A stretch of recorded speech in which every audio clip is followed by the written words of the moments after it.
వీడియోలో మీకు Vim half technique గురించి చెప్పబోతున్నాను. ఈ టెక్నిక్ విమ్ హాఫ్ అని అతను క్రియేట్ చేశారు. సో యాక్చువల్గా ఈ టెక్నిక్ అంత కష్టమేం కాదు, చాలా ఈజీ అండ్ దీనికి చాలా పొటెన్షియల్ ఉంది. దీనికి సంబంధించిన కంటెంట్ తెలుగులో ఉందా లేదా అని నాకు డౌట్ వచ్చింది. సో తెలుగులో ఒకసారి యూట్యూబ్లోకి వెళ్ళి సెర్చ్ చేశాను, Vim half technique in Telugu అని, లేకపోతే Vim half method in Telugu అని సెర్చ్ చేస్తే ఏ వీడియో కనిపించలేదు యూట్యూబ్లో. మొత్తం యూట్యూబ్లో ఒక్క వీడియో కూడా కనిపించలేదు తెలుగులో ఒక్క వీడియో కూడా ఇప్పటివరకు ఎవరు చేయలేదు విమ్ హాఫ్ టెక్నిక్ మీద. సో నేను అందుకే ఈ వీడియో చేద్దామని డిసైడ్ అయ్యా. So let's get started. First of all ఈ టెక్నిక్ ఏంటి అసలు? ఇది ఒక టైప్ ఆఫ్ ప్రాణాయామ టెక్నిక్. మనం చెప్పడానికి అలా చెప్పుకుంటాం, కానీ ఇది ఒక type of technique of pranayama. కానీ దీనికి ఇంకో ఎలిమెంట్ ఉంది, అంటే ఇది ఒక ఇంటెన్స్ టైప్ ఆఫ్ ప్రాణాయామ. అంటే మన ఇండియాలో ప్రాణాయామ టెక్నిక్స్ ఇప్పటివరకు ఏవైతే ఉన్నాయో అవి లైట్గా ఉంటాయి. అంటే జస్ట్ సింపుల్గా స్లోగా బ్రీతింగ్ తీసుకోండి, స్లోగా వదలండి, ఇలాంటి గైడెన్స్ అనేవి ఇస్తారు మనకి ప్రాణాయామాలో జనరల్గా మన ఇండియాలో. కానీ ఈ టెక్నిక్ అనేది చాలా డిఫరెంట్. ఇది చాలా ఇంటెన్స్ అండ్ మీరు బాడీ మీద చాలా స్ట్రెస్ కూడా పెట్టాల్సి వస్తుంది ఈ టెక్నిక్లో. కానీ దానికి మించిన బెనిఫిట్స్ కూడా మీకు కనిపిస్తాయి. జస్ట్ ఈ చిన్న టెక్నిక్తో మీకు అన్ని బెనిఫిట్స్ కనిపిస్తాయి. సో చాలా హైప్ చేశాను కానీ ఇప్పటివరకు ఈ టెక్నిక్ గురించి. అసలు ఈ టెక్నిక్ ఏంటి? ఇది ఇందాక చెప్పే కదా విమ్ హాఫ్ అని అతను క్రియేట్ చేశారని స్టార్టింగ్ ఆఫ్ ద వీడియోలో. అసలు తన గురించి మీకు ఎవరికైనా తెలుసా? తనని సూపర్ హ్యూమన్ అని కూడా పిలుస్తారు, తనని ఐస్ మ్యాన్ అని కూడా పిలుస్తారు. తను ఇప్పటివరకు అబౌట్ 20 గిన్నిస్ వరల్డ్ రికార్డ్స్ గెలిచారు. 20 గిన్నిస్ వరల్డ్ రికార్డ్స్ ఊహించగలరా? మామూలుగా ఒక గిన్నిస్ వరల్డ్ రికార్డ్ గెలవడం అంటేనే చాలా ఎక్కువ. తను అబౌట్ 20 గిన్నిస్ వరల్డ్ రికార్డ్స్ గెలిచారు. వెయిట్ మీద అన్నీ కోల్డ్కి రిలేటెడే, కోల్డ్ అండ్ బాడీ రెసిస్టెన్స్కి రిలేటెడే. ఇప్పుడు మనం 0 డిగ్రీ సెంటిగ్రేడ్ లేకుంటే చాలా చలి ఉన్న ప్రాంతాలకు వెళ్ళామనుకోండి, -4 డిగ్రీ సెంటిగ్రేడ్, అలాగా మన బాడీ గడ్డగట్టిపోద్ది. అంటే మనం కంప్లీట్ మన బాడీ కోల్డ్ షాక్లోకి వెళ్ళిపోద్ది. సో అలాంటిది తను అలాంటి ఒక ప్రదేశంలో 2 గంటలు ఉన్నారు. 2 గంటలు.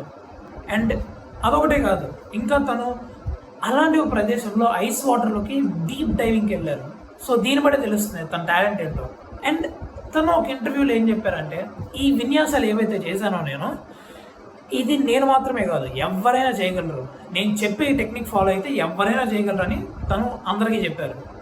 అండ్ తనలాగే ఇంకో 6, 7 ఇదే టెక్నిక్ ఫాలో అయ్యి తనలాగే ఇవన్నీ చేశారు. తనలాగే చలి ప్రాంతాలకు వెళ్ళి బతకగలిగారు. అండ్ ఇంత హైప్ చేసే కదా, అసలు ఈ టెక్నిక్కి సంబంధించిన బెనిఫిట్స్ ఏంటి? ఈ టెక్నిక్ చేసిన తర్వాత, ఈ మెథడ్ బ్రీతింగ్ టెక్నిక్ ఏదైతే చేసిన తర్వాత మనకి చాలా బెనిఫిట్స్ కనిపిస్తాయి. మనం వెంటనే మీకు ఇన్స్టెంట్గా చెప్పాలంటే, మనం మామూలుగా యోగానో లేకుంటే ఎక్సర్సైజో లేకుంటే బ్రీతింగ్ ఏదైనా చేసిన తర్వాత ప్రశాంతంగా ఫీల్ అవుతాం, జనరల్గా రిలాక్స్డ్గా.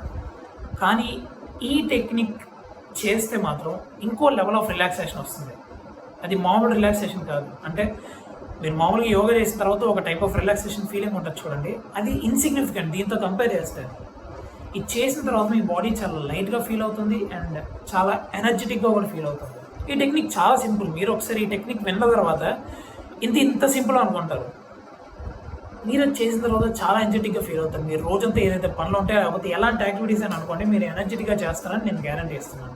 కానీ ఎనర్జెటిక్గా చేయడం ఇంపాసిబుల్, ఎప్పుడు ఎనర్జీతో ఉండడం ఇంపాసిబుల్. కాబట్టి ఎప్పుడు ఎనర్జెటిక్గా ఉండడం అనేది ఒక ఇంప్రాక్టికల్ థింగ్. ఎందుకంటే మన డేస్లో ఎప్పుడు అప్స్ అండ్ డౌన్స్ ఉంటాయి, లైఫ్లో ఉన్నట్టే సేమ్. సో బేసిక్గా మనకి ఈ మెథడ్ అనేది కాన్సన్ట్రేషన్ కూడా ఇంక్రీజ్ చేస్తుంది. మన బాడీ ఇమ్యూన్ సిస్టమ్ని కూడా ఇంకా బెటర్ చేస్తుంది. ఇమ్యూన్ సిస్టమ్ని ఇంకా గట్టిపరుస్తుంది. యాక్చువల్గా మీకు ఇంకో విషయం చెప్పలేదు. విమ్ హాఫ్ అని తను డాక్టర్స్ దగ్గరికి వెళ్ళి ఏమడిగారంటే, నా బాడీలో ఒక వైరస్ ఎక్కించండి అని అడిగారు. నా బాడీలో ఒక బ్యాక్టీరియా ఎక్కించండి, దానివల్ల నాకు జ్వరం రావాలి లేకుంటే ఏదో నా బాడీని హార్మ్ చేయాలని చెప్పారు. అండ్ ఏం జరిగిందో తెలుసా? తన బాడీలోకి ఆ బ్యాడ్ బ్యాక్టీరియా పంపించిన తర్వాత వేరే మన యావరేజ్ హ్యూమన్స్, మనుషులు ఎవరైతే ఉంటారో వాళ్ళకి మన బాడీస్ చాలా గట్టిగా ఎఫెక్ట్ అవుతుంది జనరల్గా. అలాంటి ఒక బ్యాడ్ బ్యాక్టీరియా ఎక్కించిన తర్వాత ఆ బ్యాక్టీరియా వల్ల మామూలు జనాలకి జ్వరాలు లేకుంటే ఏదోటి బాడీ టెంపరేచర్ చాలా హై వెళ్ళిపోవడం అలాంటివి జరుగుతాయి. కానీ తన బాడీ అనేది ఎంత రెసిస్టెన్స్ పవర్ డెవలప్ చేసుకుందంటే ఈ మెథడ్ ద్వారా తన బాడీ అంత ఎఫెక్ట్ కాలేదు. అంటే అసలు ఎఫెక్ట్ కాలేదని చెప్పడం, కొద్దిగా ఎఫెక్ట్ అయింది. కానీ తన బాడీ టెంపరేచర్ మామూలుగా ఈ బ్యాటరీ ఎక్కించిన తర్వాత సైంటిస్టులు ఏం చెప్పారంటే ఇంకా హై వెళ్ళాలి, కానీ తన బాడీ టెంపరేచర్ నార్మల్ నుంచి జస్ట్ కొద్దిగా ఇంక్రీజ్ అయింది అంతే అని చెప్పారు.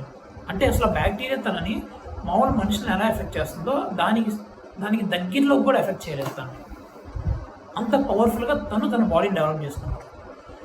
అండ్ దీనికి సంబంధించి తను 3 టెక్నిక్స్ చెప్పారు. అదేంటంటే breathing, cold exposure and exercise. జనరల్గా ఎక్సర్సైజ్ తను ఈ 3 టెక్నిక్స్ చెప్పారు. బ్రీతింగ్ అంటే జనరల్గా మనం చేసే మామూలు ప్రాణాయామ బ్రీతింగ్ కాదండి. ఈ విమ్ హాఫ్ మెథడ్, తను చెప్పిన ఈ మెథడ్, ఇది చేస్తే మనకి చాలా బెనిఫిట్స్ కనిపిస్తాయి. తను ఇంకా ఏం చెప్పారంటే ఆటో ఇమ్యూన్ డిజార్డర్స్ ఏవైతే ఉంటాయో మన బాడీలో, ఇలాంటి ఒక డిజీజెస్ ఏవైతే మనం జెనెటిక్స్ ద్వారా డెవలప్ చేసుకుంటామో అలాంటి ఒక డిజీజెస్ని మనం జస్ట్ ఈ మెథడ్ ద్వారా మనం జయించవచ్చని అతను చెప్పారు. వినడానికి చాలా బాగుంది కదా. అసలు ఈ టెక్నిక్ చాలా సింపుల్. మీరు టెక్నిక్ గురించి వింటే ఇది ఇంత సింపుల్ అని అనుకుంటారు. ప్రాణాయామ కంటే సింపుల్. జస్ట్ మీరు డీప్ బ్రీతింగ్ తీసుకోవాలంటే బాడీలోకి ర్యాపిడ్గా అండ్ రిపీటెడ్గా. అదేంటంటే మీరు ఫస్ట్ డీప్గా ఇలా బ్రీతింగ్ తీసుకోవాలి. ఇలా డీప్గా బ్రీతింగ్ తీసుకొని స్లోగా వదలాలి. డీప్గా బ్రీతింగ్ అంటే మీరు హార్ట్లోకి తీసుకోకండి. జస్ట్ చాలామంది ఎలా బ్రీతింగ్ తీసుకుంటారంటే హార్ట్లో బ్రీతింగ్ తీసుకుంటారు, కానీ అలా కాదు.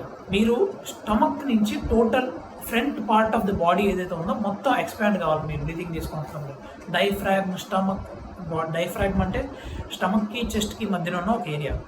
అవన్నీ ఒకేసారి ఎక్స్పాండ్ కావాలి మీరు బ్రీతింగ్ తీసుకున్నప్పుడు. అండ్ తీసుకోవడం మీరు హెవీగా తీసుకోవాలి, కానీ వదిలేటప్పుడు రిలాక్స్డ్గా వదలాలి. బ్రీతింగ్ రిలాక్స్డ్గా వదిలిన తర్వాత మళ్ళీ మీరు అలా 20 టైమ్స్ చేయాలి.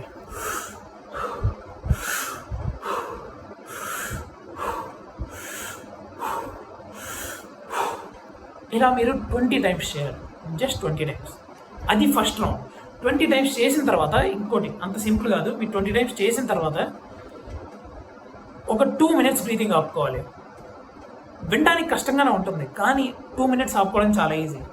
ఎందుకంటే మీరు అలా డీప్గా బ్రీతింగ్ తీసుకున్నప్పుడు ఏం జరుగుతుందంటే మన బాడీ జనరల్గా ఆక్సిజన్ లెవెల్స్ ఎంత మెయింటైన్ చేస్తుంది అనుకోండి, మన ఆక్సిజన్ లెవెల్స్ ఎంత హైలోకి వెళ్తాయి అన్నమాట. బాడీలో ఆక్సిజన్ లెవెల్స్ అనేవి ఇంక్రీజ్ అవుతాయి.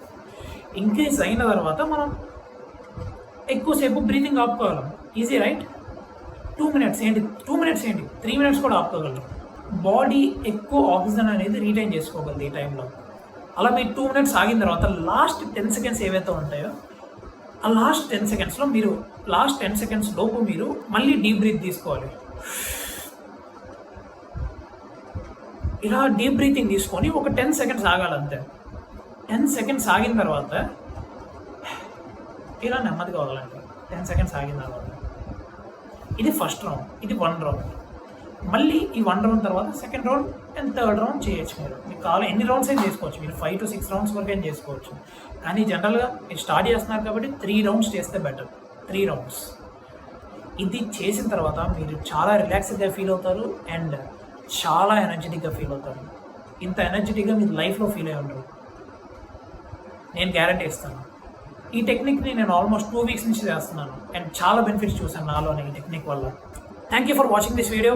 And if you like this video, click the like button below and దయచేసి సబ్స్క్రైబ్ చేయండి.